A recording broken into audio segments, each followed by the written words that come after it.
The Awakening of Titans. Avalon was humanity's jewel among the stars. Named for a legendary paradise, the colony lived up to its namesake, with sprawling azure oceans and forests of silver-leaf trees that danced in the gentle winds. For 30 years, the people of Avalon had built their homes, raised their families, and cultivated the alien but welcoming soil. Scientists studied the unique flora and fauna, while engineers constructed elegant structures that complemented rather than dominated the landscape. Commander Elena Shaw stood on the observation deck of Avalon's modest defense station. At 42, she had spent the last 15 years overseeing the colony's small security force. Her dark hair was streaked with premature silver, her face weathered but still strong.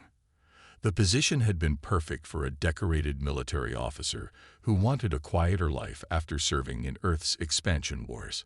"Another beautiful sunset, Commander," Lieutenant Cato said, joining her at the viewport. Shaw nodded, watching as Avalon's twin suns dipped below the horizon, painting the sky in shades of amber and violet. "I never get tired of it." The alarm shattered the peaceful moment. Red lights flashed across the command center as technicians scrambled to their stations. "Report," Shaw barked, immediately alert. "Multiple unidentified vessels just appeared at the edge of our system," a young analyst called out, voice trembling. "They're not responding to hails. No registered IFF signals." Shaw's blood ran cold. In 15 years, they'd never had so much as a pirate incursion. Avalon was too far from major trade routes to attract that kind of attention. "How many?" The analyst's face paled. 17 ships. Configuration unknown. Within minutes, Shaw had mobilized Avalon's meager defenses, 3 orbiting platforms, and a handful of atmospheric fighters. She knew it wouldn't be enough against a force this size, but they had to try. "Send an emergency broadcast to Earth," she ordered. "Priority Alpha, and initiate civilian evacuation protocols." The first barrage from the alien fleet tore through Avalon's orbital defenses like paper. The colony's shield grid, designed more for protection against solar radiation than military assault, buckled almost immediately. From the command center, Shaw watched in horror as the invaders methodically targeted population centers. They weren't random attacks. These weren't pirates or opportunistic raiders. This was a deliberate extermination. "Who are they?" Lieutenant Cato asked, his usual composure cracking.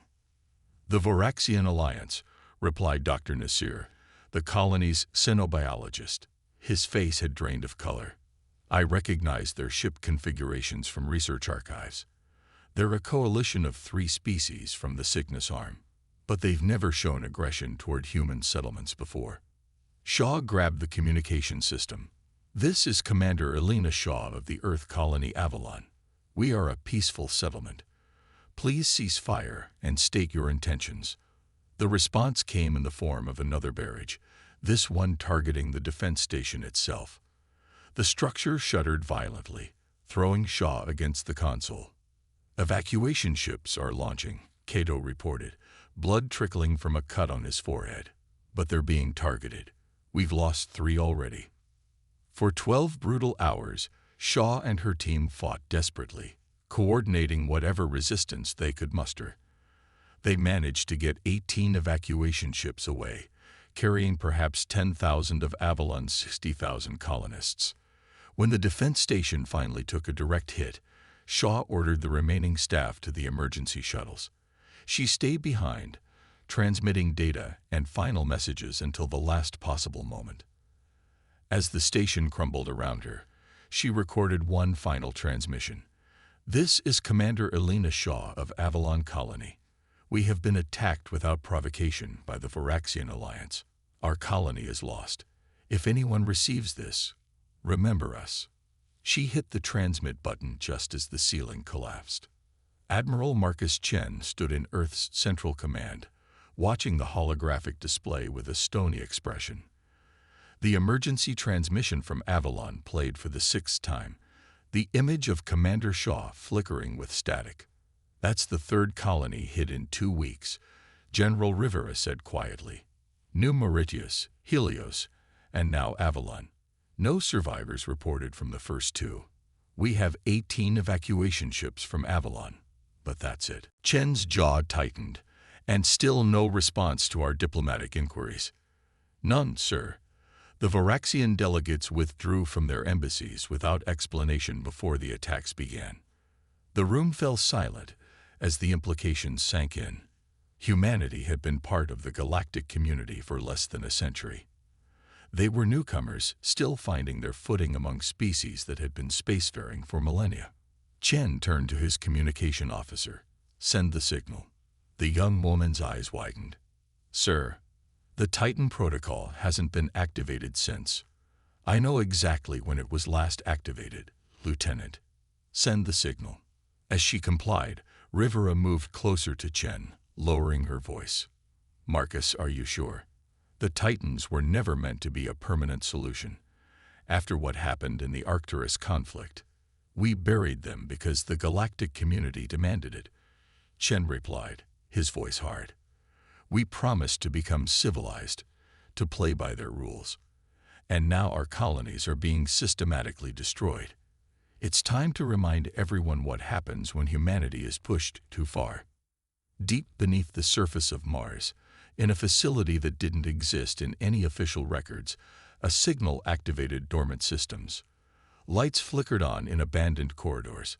Stasis pods hummed to life. And in a chamber at the heart of the facility, a holographic message appeared. "Titan Protoxiol activated. Direct respond with extreme PREGGIC. TRGT. VORXIN Alliance." One by one, figures emerged from stasis chambers, men and women who looked ordinary at first glance, but upon closer inspection revealed subtle differences. Too still, too focused, too lethal in their precision of movement. These were the Titans, humanity's most classified military unit. Genetically enhanced, cybernetically augmented, and trained to operate beyond the boundaries of conventional warfare. They had been retired decades ago as part of Earth's integration into galactic society, placed in stasis rather than terminated out of respect for their service. Now they were being awakened because humanity needed monsters to fight monsters. Colonel Alexis Vega was the first to fully regain consciousness. Her augmented eyes adjusted instantly to the dim light as she read the mission brief. "They're hitting our colonies," she said, her voice raspy from disuse. "Yes," confirmed Dr. Emerson, one of the few staff members maintained at the facility. 3 so far. We suspect more will follow." Vega nodded, already processing tactical options. "Wake the others. All of them." Within hours, 43 Titans were assembled in the briefing room. They varied in appearance, different heights, builds, ethnicities, but all shared the same predatory focus. Some bore visible augmentations, subdermal armor, optical enhancements, neural interface ports. Others had modifications hidden beneath their skin. Admiral Chen's hologram appeared before them. "I won't waste time with pleasantries. You know why you've been awakened." "To hunt," said Major Kane, his voice unnaturally deep due to vocal augmentations designed for subharmonic communication. "Yes," Chen confirmed.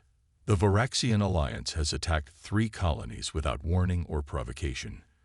Conventional military response would take weeks to mobilize, and diplomatic channels have failed. You need this handled quietly," Vega stated. It wasn't a question. "Yes, the Galactic Council is convening an emergency session, but the political process will be slow. Meanwhile, we have reason to believe more colonies are targeted. We need you to find the Varaxian fleet and stop them, by any means necessary." The Titans didn't cheer or posture. They simply nodded in understanding. "What about survivors?" asked Lieutenant Commander Ishida, one of the newer Titans who had joined just before the program was discontinued. "We recovered 18 evacuation ships from Avalon," Chen replied. "Among them, Commander Elena Shaw, the colony's security chief. She's currently in critical condition at the Europa Medical Facility. We'll need her intel," Vega decided. And I want those evacuation ships protected. The Varaxians might try to clean up witnesses. As the briefing concluded, the Titans began their preparations. Their ship, the Erebus, had been maintained in launch-ready condition despite the program's official termination, a contingency that now proved prescient. The Erebus was unlike any other vessel in Earth's fleet. Designed for stealth operations, it incorporated both human technology and reverse-engineered systems from a dozen alien species. It could travel unseen through the most heavily monitored sectors and carried weaponry that technically violated several galactic treaties. While the final preparations were underway, Vega and Ishida traveled to Europa to speak with Commander Shaw. They found her heavily sedated, her body wrapped in regenerative bandages. "Can you wake her?" Vega asked the attending physician. The doctor hesitated. "She has third-degree burns over 40% of her body, multiple fractures, and severe internal injuries. Waking her would cause extreme pain." "We need her conscious," Vega insisted. "Give her something for the pain, but we need to speak with her." Reluctantly, the doctor administered a stimulant along with a powerful analgesic. Shaw's eyes fluttered open, unfocused at first, then sharpening as she registered the unfamiliar faces. "Who?" she managed, her voice barely audible. "Colonel Alexis Vega, Special Operations. This is Lieutenant Commander Ishida. We need to know everything you can tell us about the attack on Avalon." Recognition flickered in Shaw's eyes. "Your Titans," she whispered, "thought you were a myth." "We're very real," Vega replied. "And we're going hunting. But we need your help." Despite her injuries, Shaw provided detailed information about the Varaxian ships, their attack patterns, and the methodical nature of the colony's destruction. Her military training showing through even in her weakened state. "They knew exactly where to hit us," she concluded, her voice fading as the effort took its toll. "This wasn't random. They studied us." As Shaw slipped back into unconsciousness, Vega turned to Ishida. "Get this data to Tactical. I want analysis completed before we launch." "Colonel," Ishida said hesitantly, "I've been reviewing the Varaxian cultural archives. There's no history of unprovoked aggression like this. Something doesn't add up." "We can solve that mystery later," Vega replied. "Right now, we have colonies to save and an enemy to eliminate." As they left the medical facility, an alert came through on Vega's neural interface. Another colony, Demeter in the Ta City system, had just gone dark. The hunt was on. The reckoning. The Erebus slipped through space like a phantom, its advanced stealth systems rendering it virtually undetectable. Unlike the gleaming white vessels of Earth's official fleet, the Titan ship was a predator, matte black with sharp angles designed to deflect scanning beams. It approached the outskirts of the Ta City system, where Demeter colony had gone silent just hours earlier. Colonel Vega stood on the bridge, her enhanced eyes fixed on the tactical display. The Varaxian fleet was still there, 7 warships hovering over the burning remains of what had once been home to 30,000 colonists. "They're thorough," Major Kane observed, his deep voice rumbling in the quiet of the bridge. "No survivors this time." Vega's expression didn't change, but her neural implants registered a spike in aggression hormones. The ship's systems, linked to her biometrics, adjusted accordingly. "Priming weapon systems. Tactical assessment," she commanded. Lieutenant Rivera, whose augmentation specialized in combat analysis, responded immediately. 7 warships, Carilax class. Heavy armor, energy shields, plasma-based weaponry. Crew complement approximately 300 each. Their current formation suggests they're preparing to depart. "Not before we deliver a message," Vega decided. "Prepare shadow drones. I want detailed scans of their lid vessel." The shadow drones, tiny, virtually undetectable reconnaissance units, deployed silently from the Erebus, gathering intelligence on the Varaxian vessels. While they worked, Vega convened the strike team. "We're not here for a fair fight," she told the assembled Titans. "We're here to instill fear. We need to cripple their fleet and extract information about their command structure. Major Kane's lips curved in a smile that didn't reach his eyes. It's been a long time since we were allowed to be what they made us. The data from the shadow drones confirmed what they had suspected. The Varaxian fleet was formidable, but designed for conventional warfare, direct confrontation with military forces. They weren't prepared for the hunting style of the Titans. "We'll take the flagship," Vega decided. "Team Alpha with me for infiltration. Team Beta, prepare to disable their engine cores once we're aboard. Team Gamma, stand by for cleanup." The plan was executed with ruthless efficiency. The Erebus remained in stealth mode as it approached the Varaxian flagship. The infiltration team, led by Vega, used personal phase shift technology to pass directly through the hull at a predetermined weak point. Inside, they moved like shadows through the vessel. The Varaxians, a species with reptilian features and an exoskeleton of natural armor plates, never saw them coming. The Titans' augmentations allowed them to perceive the bioelectric fields given off by living beings, helping them avoid detection and neutralize threats silently. They'd reached the engine room without raising an alarm, while Team Beta placed specialized charges designed to disable rather than destroy. Vega led Alpha Team toward the bridge. "Remember, we need the commander alive," she sub-vocalized through their neural network. The bridge seizure was swift and brutal. The Titans burst through the doors using a targeted EMP pulse to temporarily disable the Varaxians' neural implants. In the 15 seconds of confusion that followed, they neutralized every armed crew member except one, a large Varaxian wearing the insignia of Fleet Command. "Your species made a grave error," Vega told the commander as her team secured the bridge. "We want to know why." The Varaxian commander, his scales a deep blue that signified high rank, hissed defiantly. "We made no error. The purge was sanctioned. Your kind violated the boundary accord." Vega exchanged a glance with Kane. "What boundary accord?" Before the commander could answer, alarms blared throughout the ship. The other Varaxian vessels had detected the intrusion. "We need to move," Kane warned, his augmented hearing picking up the sound of approaching security teams. Vega nodded to Specialist Chen, whose neural interface specialized in data extraction. "Download everything. Ship logs, communication records, command directives." While Chen worked, the Titans prepared for extraction, setting charges at key points throughout the vessel. They wouldn't destroy it completely. That wasn't the message they wanted to send. Instead, they would leave it crippled, a warning to the others. As they fought their way back to their extraction point, dragging the Varaxian commander with them, Vega received a transmission from the Erebus. "Colonel, we've intercepted a communication from deeper in Varaxian space," reported Lieutenant Commander Ishida. "They're calling in reinforcements, a lot of them." "How long?"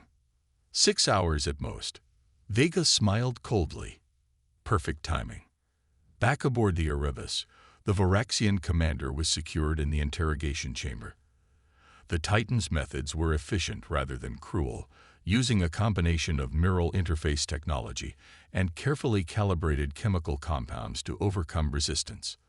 "The boundary accord," Vega repeated, her voice calm as she circled the restrained Varaxian. "Explain it." The commander's resistance was impressive, but ultimately futile against the Titans' specialized interrogation methods. The truth emerged in fragments, pieced together with the data extracted from the flagship's computers. "The accord was signed 20 Earth years ago," Chen reported, analyzing the information in real time, "between the Varaxian Alliance and something called the Directorate." "Who or what is the Directorate?" Kane demanded. The Varaxian commander laughed bitterly. "You truly don't know. Your own people signed the accord. Your government agreed to contain human expansion within specific boundaries. When your colonies crossed those boundaries, the purge was authorized." Vega's expression hardened. "Our colonies have all been established in accordance with Galactic Council protocols. There are no boundary restrictions." "Not in Council records," the commander conceded. "This was a private arrangement. Ask your Central Command about Project Firewall." While the interrogation continued, Lieutenant Commander Ishida was working on another angle. Having come to the Titans program later than most, she still maintained some connections within Earth's conventional military structure. Using secure channels, she reached out to trusted contacts. The information she uncovered was disturbing. Project Firewall had been a classified diplomatic initiative launched nearly 20 years earlier, when humanity was still new to the galactic stage. Fearing human expansion potential, certain powerful species, operating through a shadow organization called the Directorate, had pressured Earth's government into signing a secret agreement limiting colonial expansion. The agreement had been buried deep, known only to a handful of high-ranking officials. When those officials left office, the knowledge was lost or deliberately suppressed. Meanwhile, colonial administration, unaware of the secret boundary accord, had continued approving new settlements based solely on Galactic Council regulations. "It's a setup," Ishida reported, joining Vega and the others in the tactical center. The Directorate manipulated both sides. They knew our colonies would eventually cross these arbitrary boundaries, giving them justification for elimination. Vega processed this information with cold efficiency. So our government made a deal they couldn't keep, forgot about it, and now our colonists are paying the price. But why now? Kane questioned. If this boundary has existed for 20 years, why start the purge only recently? The answer came from the Varaxian commander, who had finally broken under interrogation. The Directorate fears humans more than any other species. Your adaptability, your resourcefulness, and especially your monsters. His eyes fixed on Vega. Like you, the Titans program was supposed to be terminated permanently as part of the Accord. When the Directorate learned you had merely been placed in stasis, they decided humanity couldn't be trusted. As the full picture emerged, a new transmission arrived from Earth. Admiral Chen's hologram appeared, his expression grave. "Colonel Vega, we've just learned about the Boundary Accord. This changes our approach. The Galactic Council is convening an emergency session, and we need to provide evidence of this shadow conspiracy." "With respect, Admiral," Vega replied, "diplomatic solutions seem premature while our colonies are still being destroyed." Chen nodded grimly. "I understand your position, Colonel, but this is bigger than revenge. If we can expose the Directorate's manipulation, we can potentially save all remaining colonies. And if diplomacy fails, then you have my authorization to proceed as you see fit." After the transmission ended, Vega convened her team. The Titans had never been trained for political maneuvers, but adaptation was in their DNA, both literally and figuratively. "We need to identify the Directorate leadership," she decided. "The Varaxian are just enforcers. We need to cut off the head." Analysis of the data from the Varaxian flagship revealed a pattern. The attack orders had originated from a supposedly abandoned space station in neutral territory, using encrypted channels that bounced through multiple relays. "It's a hidden command center," Chen confirmed. And according to these transmission logs, representatives from several major powers convened there regularly. A new alert interrupted their planning. Reinforcements had arrived in the Ta Ceti system, not just Varaxian vessels, but ships from 3 other species associated with the Directorate. "They're gathering quite a force," Kane observed. 17 ships now, with more on the way. Vega studied the tactical display, her enhanced mind calculating possibilities. "They expect us to run back to Earth or mount a conventional defense. They don't understand what we are." A plan formed, bold, risky, but with the potential to end the conflict decisively. While the assembled fleet searched for them, the Erebus would slip away to the Directorate's hidden command station. They would gather evidence of the conspiracy and, if necessary, eliminate the leadership. But they needed help, someone who understood colonial matters better than they did. Someone with a personal stake in justice. "Set course for Europa Medical Facility," Vega ordered. "We're picking up a volunteer." Commander Elena Shaw was still recovering when the Titans arrived, but the advanced medical treatments had accelerated her healing. When Vega explained the situation and their plan, Shaw didn't hesitate. "I'll need a combat suit," she said, already disconnecting herself from the medical equipment, despite the doctor's protests. Aboard the Erebus, Shaw received a crash course in Titan operations. Though not augmented like the others, her military experience and intimate knowledge of colonial defenses made her invaluable. The colonies weren't random targets, she realized, reviewing the data. They chose settlements that were just barely over the boundary line, starting with the most distant. They're working their way inward, which means we can predict their next targets, Ishida concluded. The journey to the Directorate's hidden station took 20 hours, during which time news arrived of another colony attack. This time, however, the pattern had changed. The colony had been evacuated before the Varaxian fleet arrived, thanks to an early warning system hastily implemented based on Shaw's recommendations. "They're getting frustrated," Shaw observed. "The element of surprise is gone." The hidden station orbited an unremarkable dwarf star in a system devoid of habitable planets. From the outside, it appeared to be an abandoned mining operation, but the Erebus's sensors detected sophisticated security systems and life signs representing at least 5 different species. "Diplomatic approach," Kane suggested with dark humor. "Not this time," Vega replied. "We go in fast and hard. Secure the central control room intact. We need their records." The assault was precisely executed. The Titans, with Shaw accompanying Vega's team, breached the station using multiple entry points simultaneously.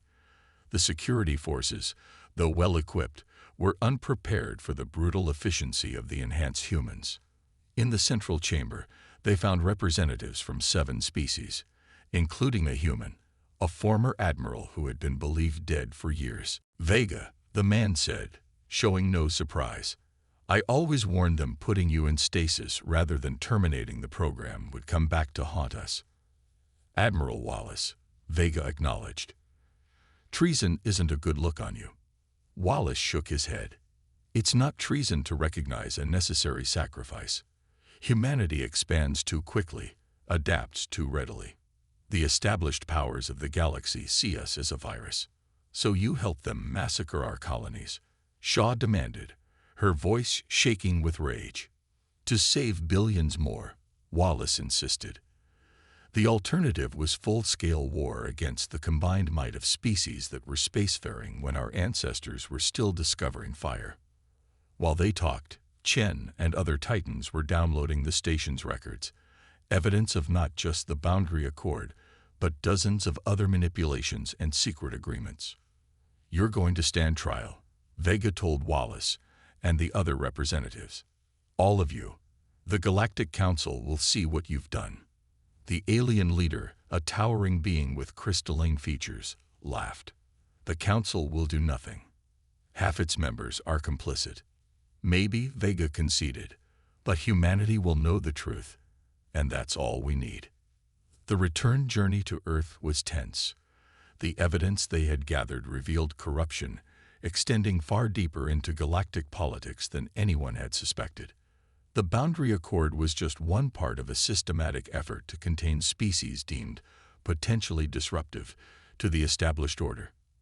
Admiral Chen met them personally when they landed, along with representatives from Earth's government, and surprisingly, the Galactic Council itself. "Your evidence has caused quite a stir," Chen told Vega as they walked to the emergency session. "Several council members have already resigned. Others are calling for sanctions against the Varaxian Alliance and their allies." "And the colonies?" Shaw asked. That was all she really cared about. "All attacks have ceased for now," Chen confirmed. "And evacuation orders are in place for settlements near the boundary line until this is resolved."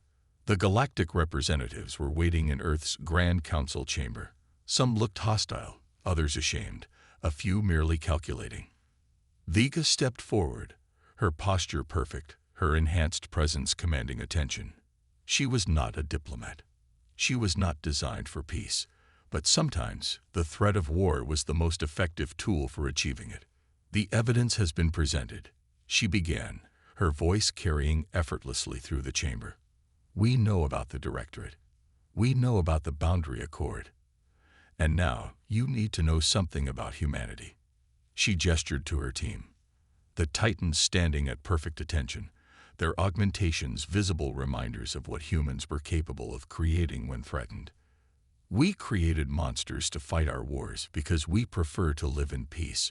We buried those monsters because you asked us to. But make no mistake, we can unbury them anytime we need to.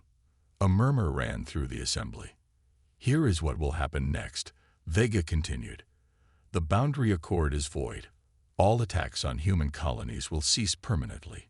Reparations will be paid to the survivors, and the Directorate will be disbanded. Its members brought to justice, or challenged one of the alien representatives. Vega smiled, and there was nothing human in it. There is no or. There is only what happens if you refuse. In the days that followed, a new accord was reached, this one transparent and fair. The colonies that had been destroyed would be rebuilt. The survivors would return home, and humanity's right to expand within reasonable, publicly agreed-upon parameters was acknowledged. As for the Titans, their existence could no longer be denied. Rather than returning them to stasis, Earth's government established them as a special response unit, a reminder to the galaxy that while humanity preferred diplomacy, they were prepared for alternatives. Commander Shaw, fully recovered, was offered a position with the Titans as a liaison between the program and colonial administration. Her first-hand experience of the attacks made her an effective advocate for colonial security measures. Do you think they've really learned their lesson? Shaw asked Vega as they stood in the observation deck of the newly commissioned defense platform orbiting Avalon, watching as construction ships began the process of rebuilding. Vega's enhanced eyes tracked the movement of vessels from a dozen species, all contributing to the reconstruction effort. Some out of genuine remorse, others from fear, but the result was the same. They've learned that we can be monsters when we need to be, she replied. But they've also seen that we choose not to be. That's a powerful lesson. Shaw nodded, looking out at the stars, no longer just beautiful, but also dangerous and full of possibilities. And if they forget, then we remind them, Vega said simply. That's what we were made for. In the vastness of space, human colonies continued to grow and thrive. And in the shadows between stars, the Titans watched, humanity's monsters, kept on a leash but never forgotten. A promise and a warning to any who might threaten Earth's children again.